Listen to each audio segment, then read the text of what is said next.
오늘 이 본문은 11장 마지막 11장 28절에서 30절에 나왔던 수고하고 무거운 짐진 자들아 다 내게로 내가 너희를 쉬게 하리라. 주님의 쉼과 연관되어서 지금 1절에 안식일 기사가 나옵니다. 이 안식일 기사가 12장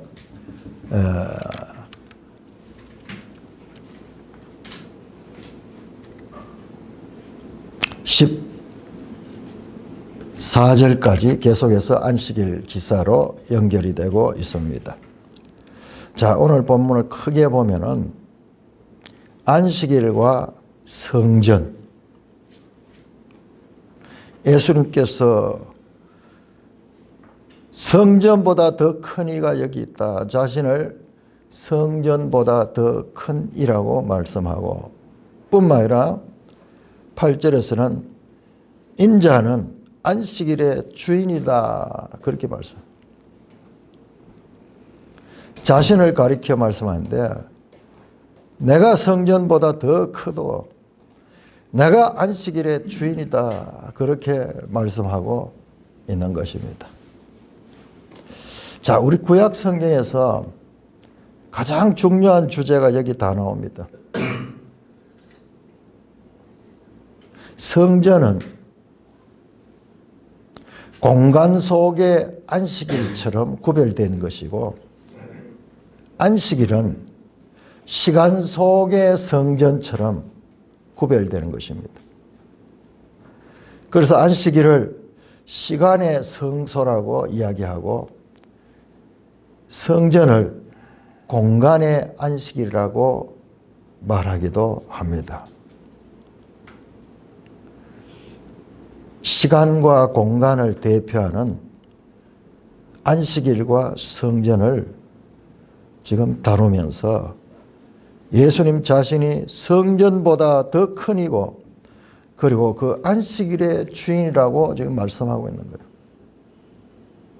자, 이 말씀이 가지는 의미가 얼마나 놀라운지 우리는 구약 성경을 통해서 확인할 수가 있습니다. 자, 우리 레위기 19장 30절을 한번 해요. 레위기 19장 30절.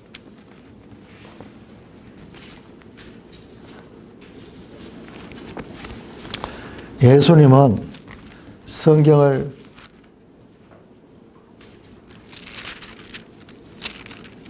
잘 알고 계실 뿐만 아니라 우리가 알지 못하는 그 성경의 깊은 뜻까지도 다 알고 계셔.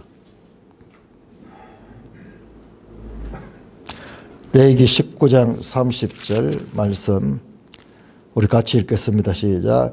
내 안식일을 지키고 내 성소를 귀히 여기라. 나는 여호와니라. 나의 안식일, 나의 성소,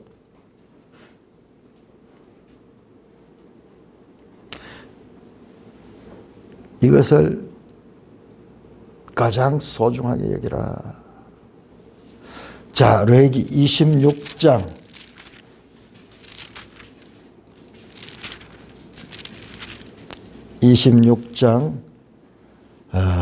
2절 같이 읽습니다. 너희는 내 안식일을 지키며 내 성소를 경외하라. 나는 여호와니라. 그리고 보세요. 3절부터는 상벌. 이제 하나님의 말씀이 다 끝나고 너희가 이 말씀을 준행하면은, 3절에 너희가 내 규례와 계명을 준행하면 내가 너희에게 복을 주고, 그리고 내가 너희에게 준 이 말씀을 불순종하면은 너희가 저주를 받게 될 것이다. 상과 벌에 관한 조항이 나옵니다. 그러면은 방금 읽었던 26장 2절은 이 레위기 말씀의 사실상 결론이요. 레위기 말씀의 결론, 최종 말씀이 너희는 내 안식일을 지키며 내 성소를 경외하라. 나는 여호와니라.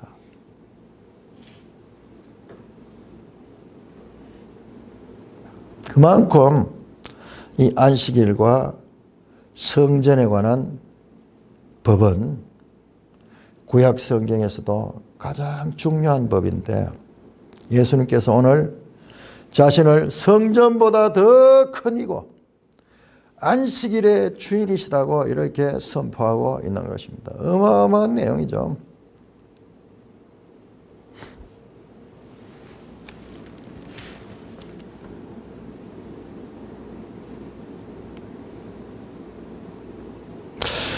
자, 사무엘하 21장 우리 한번 사무엘하 21장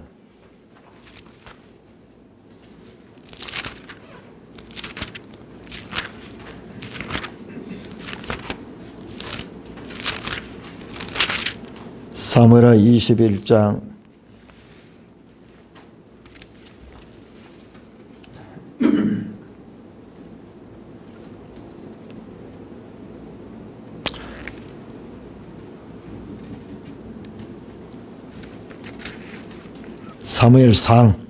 '사무엘상 21장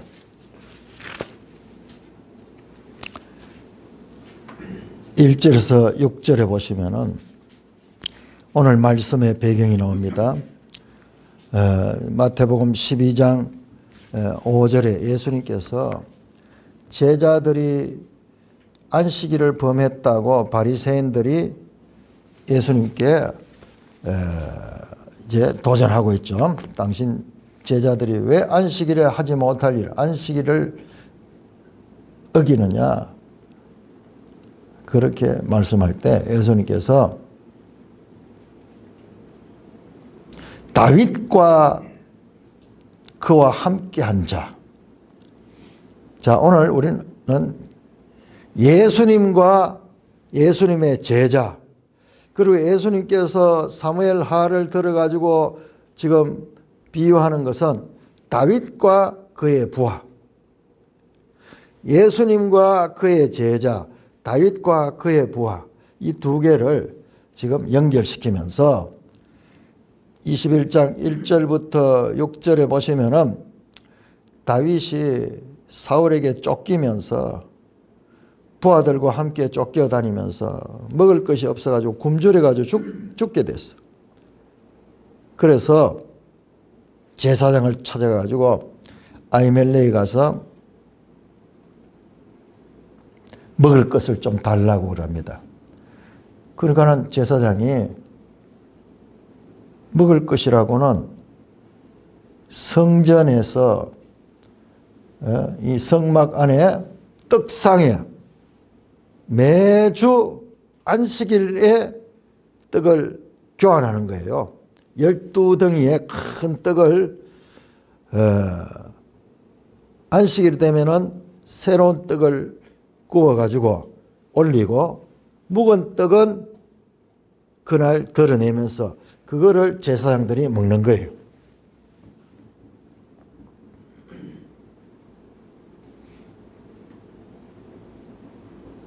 이 말씀을 지금 예수님께서 인용하는, 예수께서 이르시되 다윗이 자기와 함께한 자들이 시장할 때 한 일을 잊지 못했냐. 제사장들만 먹어야 되는 그 떡을 다윗이 너무 시장하고 그래서 율법을 어겼다. 제사장만 먹어야 되는 떡을 다윗과 그의 부하들이 먹었다. 그러면은 다윗이 율법을 어겼느냐 질문하는 겁니다. 시장할 때 한 일을 읽지 못하였느냐? 3절입니다. 지금 보세요. 계속 바리새인 등장하거든요. 바리새인 서기관 바꿔가면서 또는 서기관과 바리새인이 둘이 같이 나올 때도 있고 서기관 따로 나올 때 있고 바리새인 따로 계속. 자, 이 사람들은 구약의 대표예요. 율법과 선지자를 대표하는 자들이에요. 이들은 그 율법을 연구하는 자들이고 옛 언약의 전문가들이에요.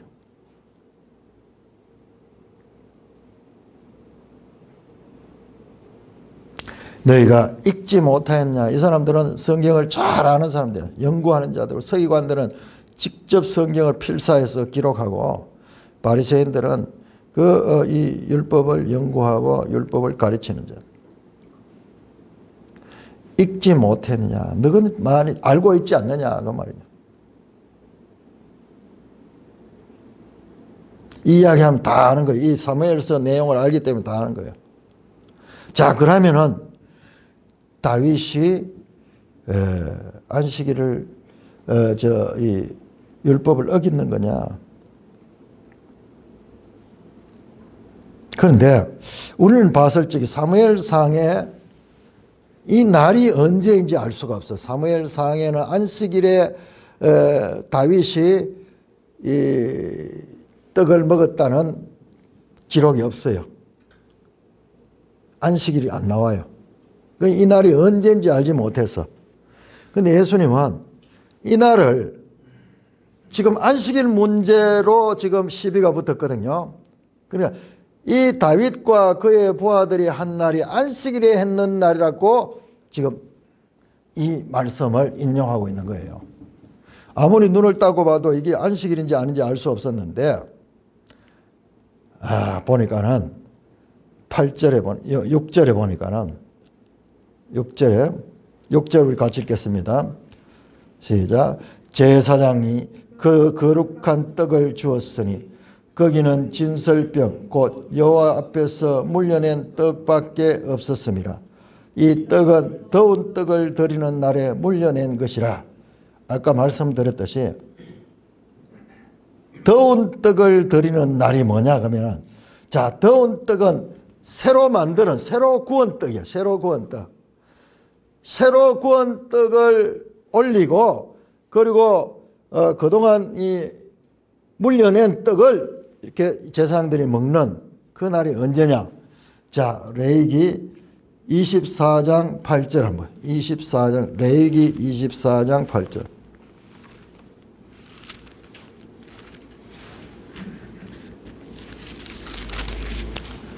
레위기 24장 8절 9절. 8절 9절 같이 읽겠습니다. 시작. 안식일마다 이 떡을 여호와 앞에 항상 진설할지니 이는 이스라엘 자손을 위한 것이요 영원한 언약이니라.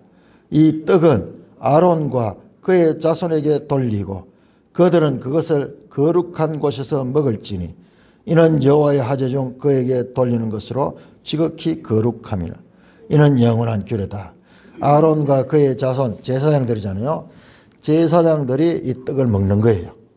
그리고 5절에 보니까 안식일마다 이 떡을 새로 이제 진설하는 거예요. 그러니까는 이 노업의 제사장들이 이 떡을 물려낸 날, 그리고 새로운 떡을 진설했는 이 날이 안식인 거야.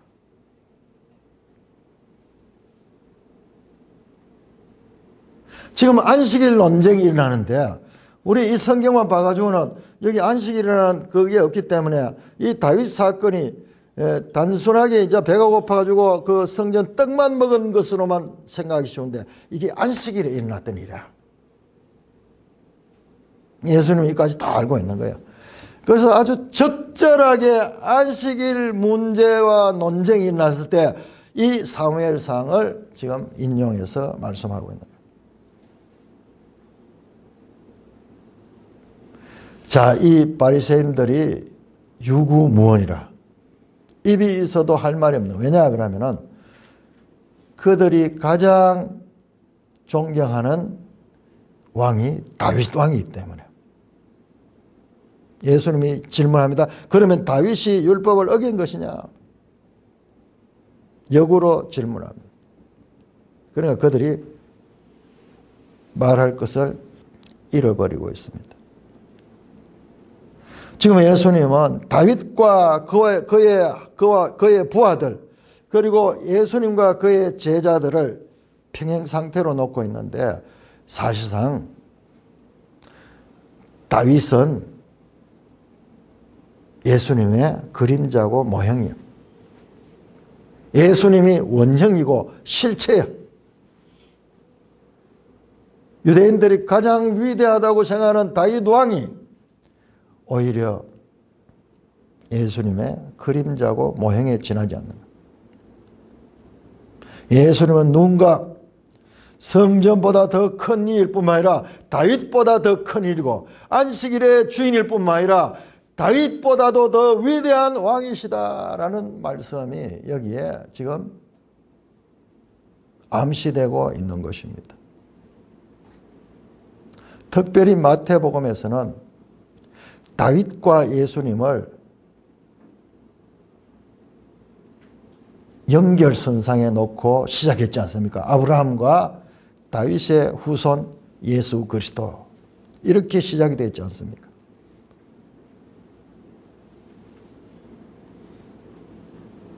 예수님은 다윗 사건을 들어서 예수님과 그 제자들의 일을 연결시키고 그것을 통해서 자신이 누구신가 말씀하고 있습니다. 안식일의 주인이시고 성전보다 더 크니다. 이 말은 도무지 이해할 수 없어요. 성전보다 더 크니다.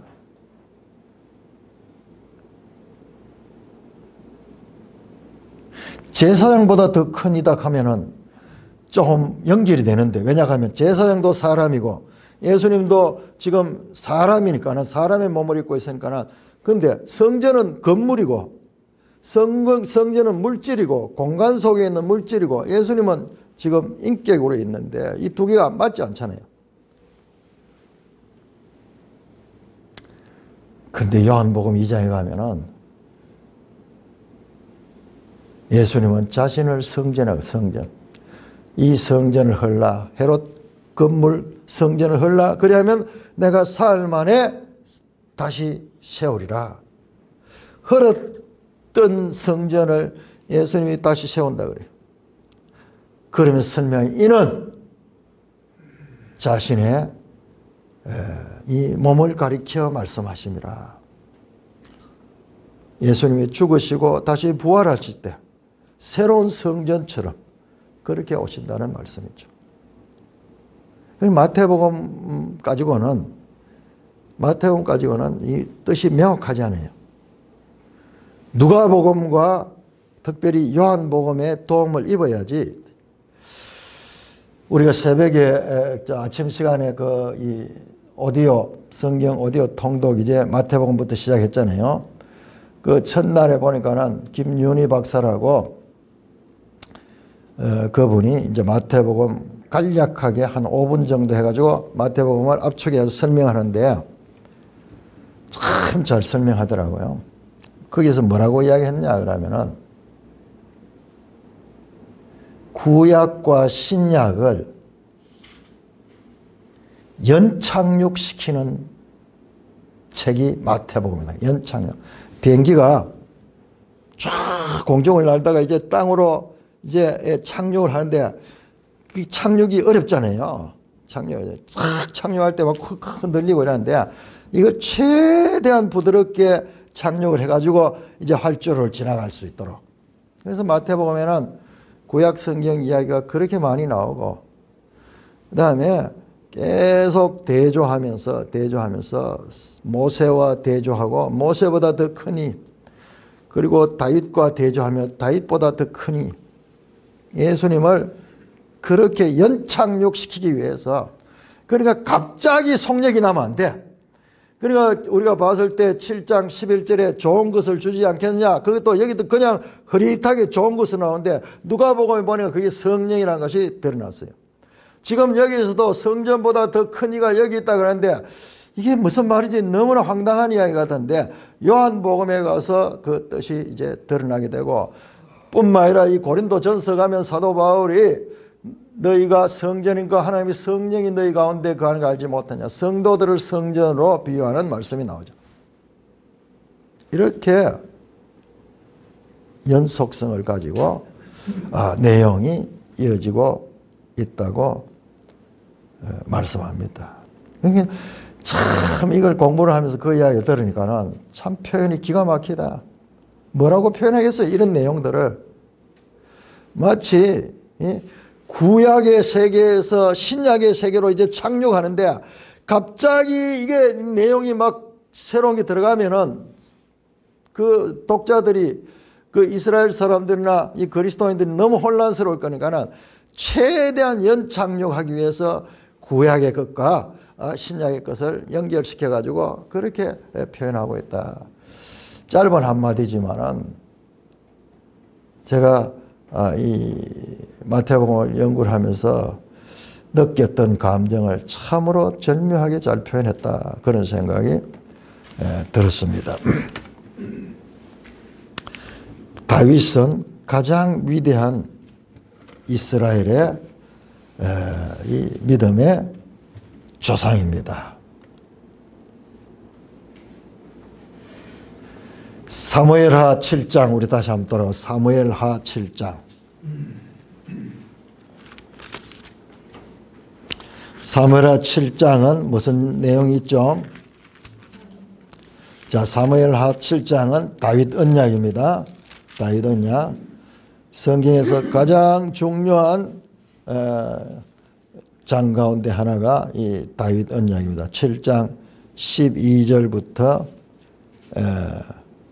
17절까지 16절까지 12절에서 16절까지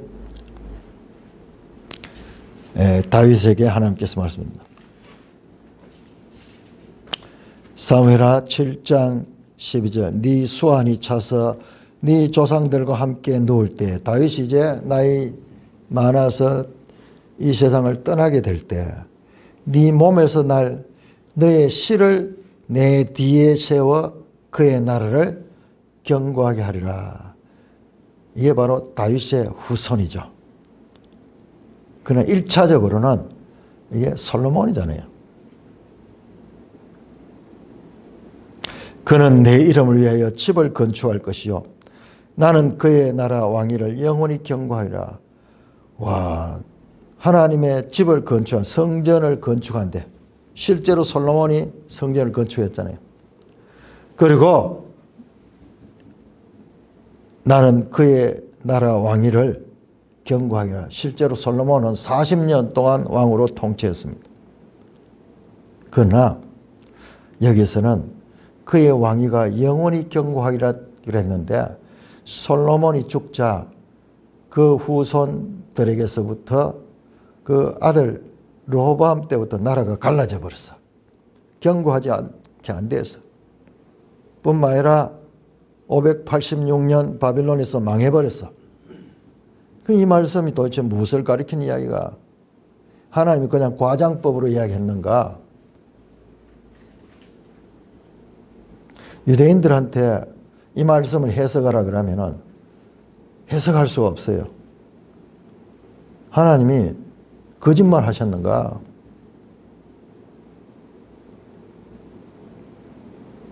나는 그에게 아버지가 되고 그는 내게 아들이 되리라. 이야, 나는 그의 하나님 되고 그는 내 백성이 되리라가 아니고 이건 더 가깝네요. 아버지와 아들 관계. 하나님의 소원이죠.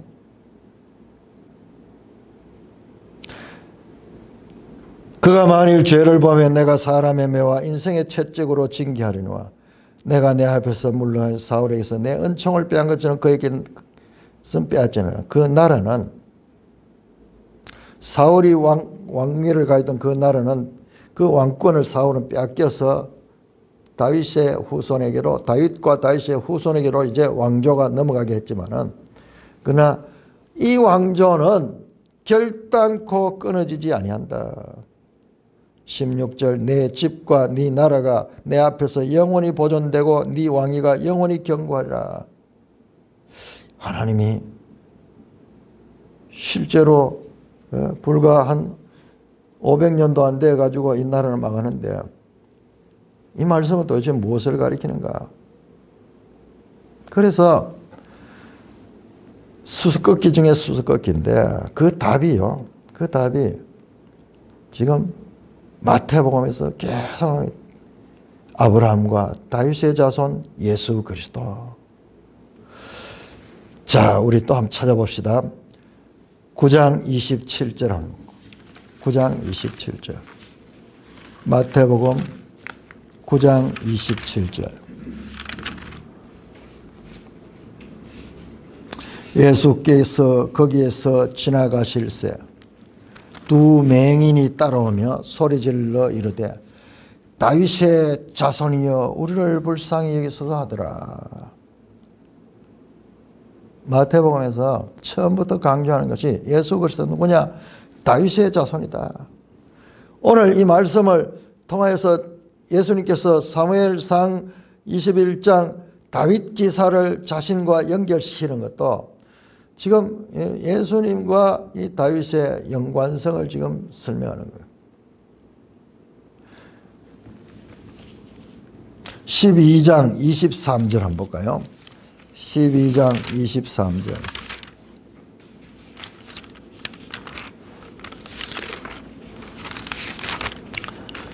(12장 23절) 무리가 다 놀라 이르되 이는 다윗의 자손이 아니냐. 15장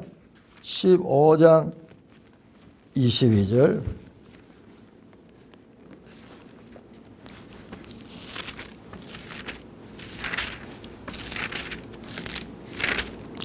마태복음 15장 22절.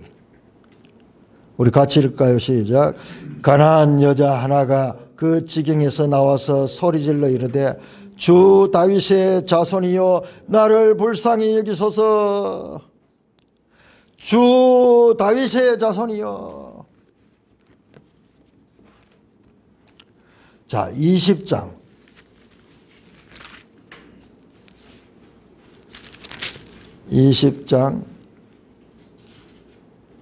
30절. 맹인 두 사람이 길가에 앉았다 예수께서 지나가신다 함을 듣고 곧 소리질러 이르되 주여 우리를 불쌍히 여기소서. 다윗의 자손이여.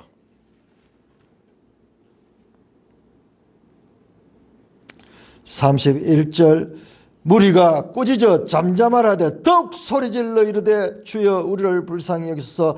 다윗의 자손이여. 21장 9절. 앞에서 가고 뒤에서 따르는 무리가 소리 높여 이르되 호산나 다윗의 자손이여. 15절. 대제사장들과 서기관들이 예수께서 하시는 이상한 일과 또 성전에서 소리질러 호산나 다윗의 자손이야 하는 어린이들을 보고 놓였다. 예수님은 누군가?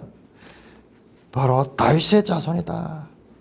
다윗 언약을 통하여 약속하신 다윗의 자손이 바로 예수 그리스도다. 이것을 마태는 계속 암시하면서 이 말씀을 이어가고 있습니다.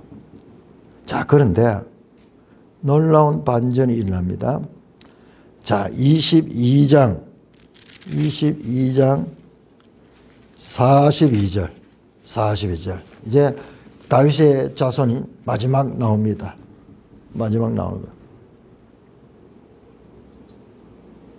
바리새인들이 모였대. 41절부터 우리 교독 한번 해보겠습니다.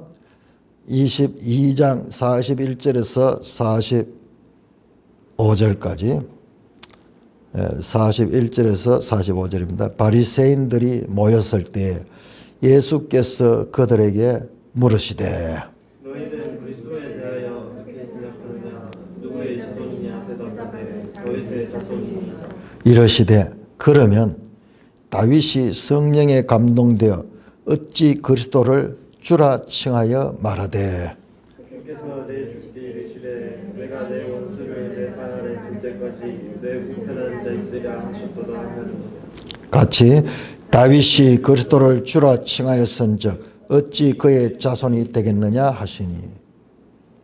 계속 다윗의 자손 나왔죠. 예수님께서 대상이 또 바리새인이에요. 바리새인. 자, 그 다음 23장 한번 보세요. 23장 2절에 서기관과 바리새인. 계속 이거예요. 바리새인, 서기관, 서기관과 바리새인. 자, 계속 지금 마태복음은요. 이들은 구약의 대표자, 구약의 대표자. 그리고 예수님과 그 제자들은 새로운 언약의 시대.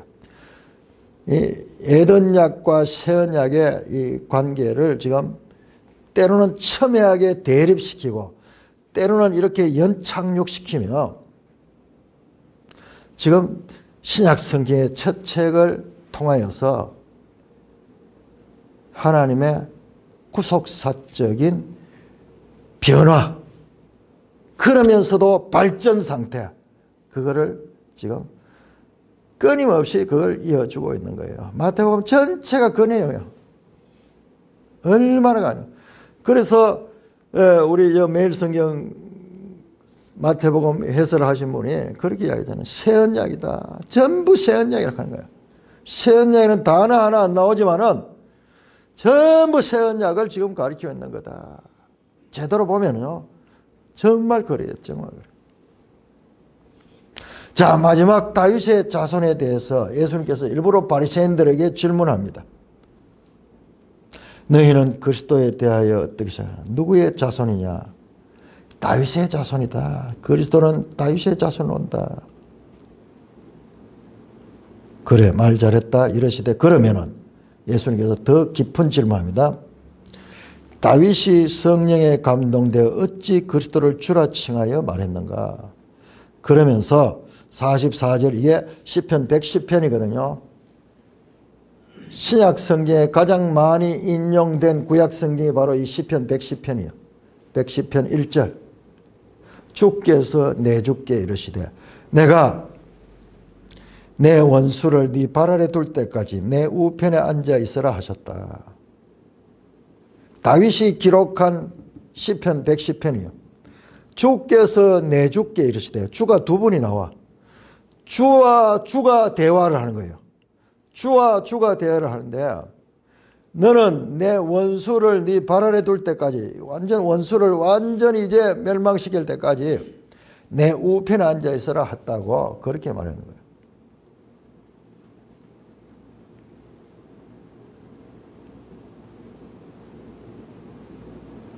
그러니까는 예수님께서 바리새인들에게 말합니다.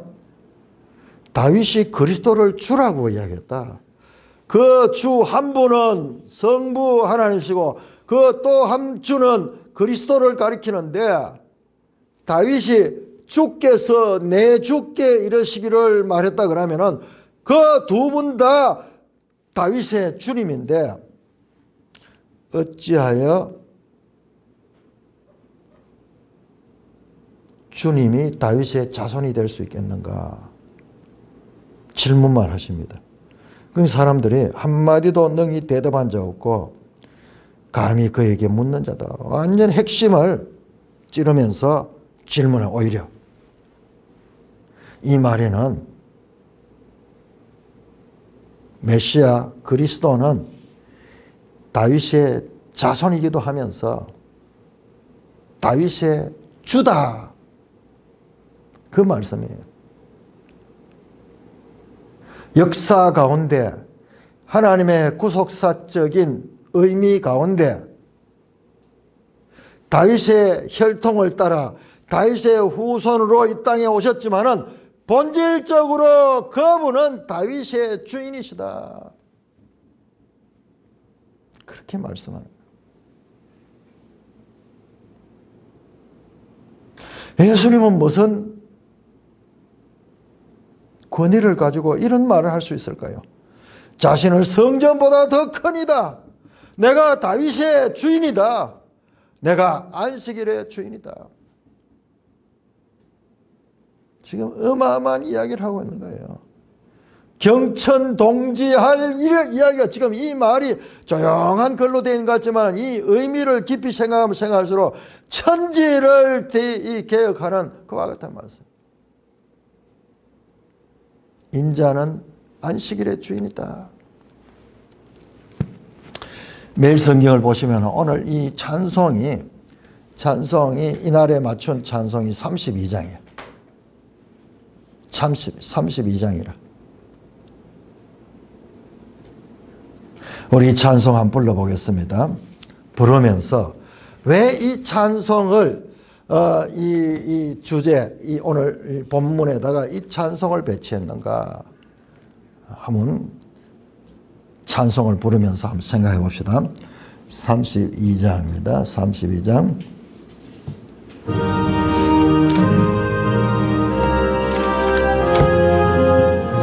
찬송 끝난 후에 한번 각자 한번 말씀해 주시기 바랍니다.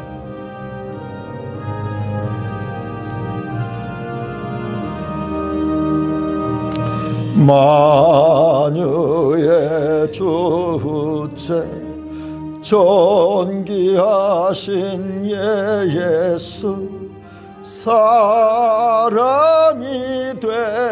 되신 하나님 나 사모하여 영원히 섬길 내 영광 되신 주로다.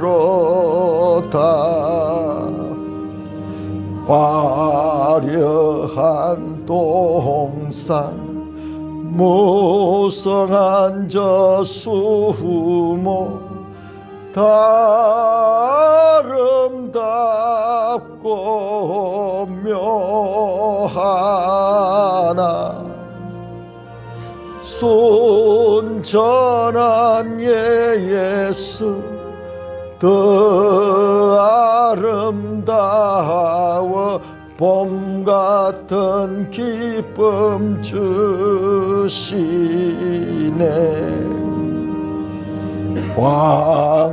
광명한 해와 명랑한 저 달빛 수많은 별들 빛나나 주 예수 빛은 더 찬란하여 참 비교할 수 없도다.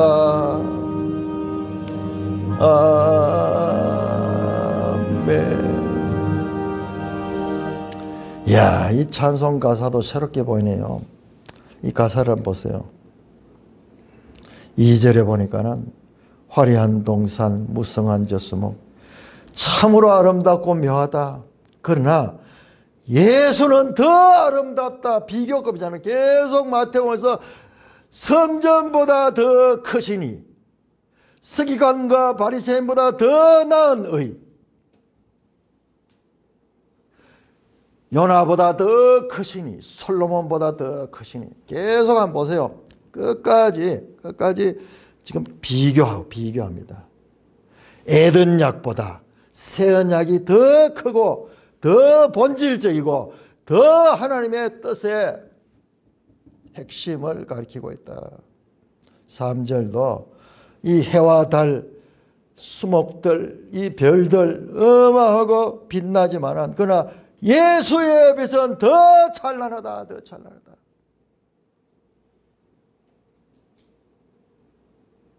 자, 왜 이 찬송가를 오늘 이 본문에다가 영관 찬송으로 이렇게 배치를 했을까? 우리 신다현 형제님 하면 혹시 왜 그랬을까?